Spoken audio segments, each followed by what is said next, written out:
Several countries in the EU have been moving to create a plan where they would ban private messaging. In other words, they would put a ban on anything that's encrypted for people to, in other words, people wouldn't be able to send messages that the government couldn't track. And why is this? Well, it's the same reason why you have all the censorship in Europe already. That's why effectively you don't have free speech in Europe, not even in the UK, you have free speech. And the reason why is because those governments cannot withstand any scrutiny. Any strong institution worth its salt can withstand a bit of criticism. It should, in fact, it should. It should be subject to criticism because that acts as a force of accountability. People can discuss what the problems are openly with such a system. They can say, okay, our government is not doing this and this and this, or it's doing this and this and this, and it's violating the rights of people.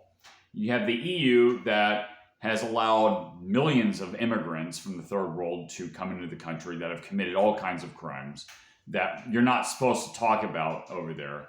You've got governments that have been engaging in a proxy war that they really cannot afford to engage in, and to push a political agenda so that the elites can take advantage of a supposed broken up Russia that absolutely would not benefit anybody else. And in fact, it would actually harm the citizens of the EU even further, because now you would have increased migration into these areas without the job creation or the security to compensate for it. You have a lot of corruption, including the police in some cases that are actually engaged in cover-ups or actually looking the other way, or they're probably being bribed and looking the other way. In the case of these grooming gangs, for example, that were going in London, although I know the United Kingdom is not part of the EU, nonetheless, this is a European problem in general. So you have a faltering economy that has to do in part with the bad demographics of Europe, because you have fewer and fewer young people, but also because of government decisions. You have the lack of safety, the lack of security within Europe. That is 100% of the government's fault, and in my opinion, done on purpose. You have the government's actively attacking its citizens, like violating their rights. The citizens don't have the right to free speech. Their property essentially is being confiscated in the name of diversity. You have sexual assaults going on all over Europe because of the migrants that they imported. You have the government doing things like spending trillions of euro on green projects that, again, Europe absolutely cannot afford. When you're shipping your manufacturing to other countries to produce it and then bring back the products to Europe because you don't have cheap energy, and you want to put green tech in a country where it doesn't get any sunlight anyway, in these countries that don't get sunlight anyway because it's mostly overcast, at least in the northern part of Europe. I mean, this is absurd. This is ludicrous.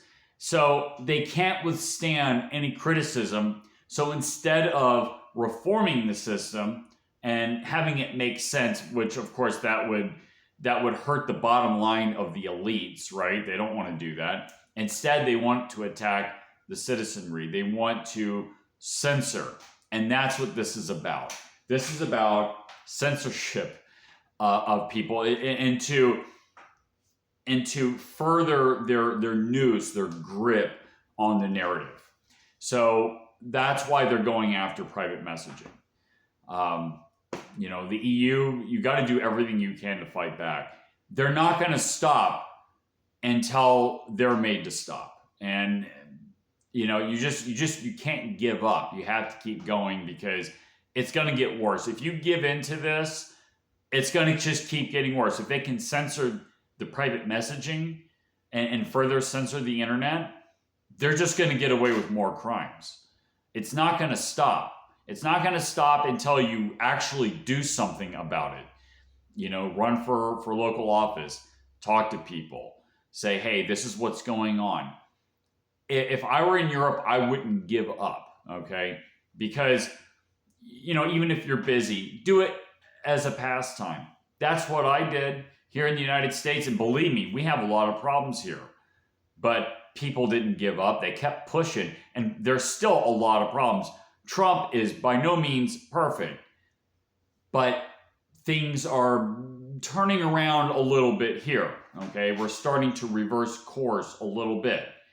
It's going to take a lot of work to really reverse course and to get things back to what they were 50 years ago. I'm afraid that's going to be a multi-generation job because you're fighting against the propaganda in the schools.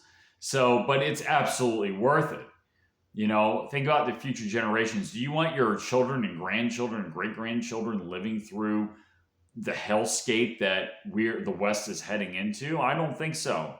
So the private messaging ban that they're attempting to do in Europe is for censorship. I don't care what they say, it's for censorship because those governments, those institutions cannot withstand criticism.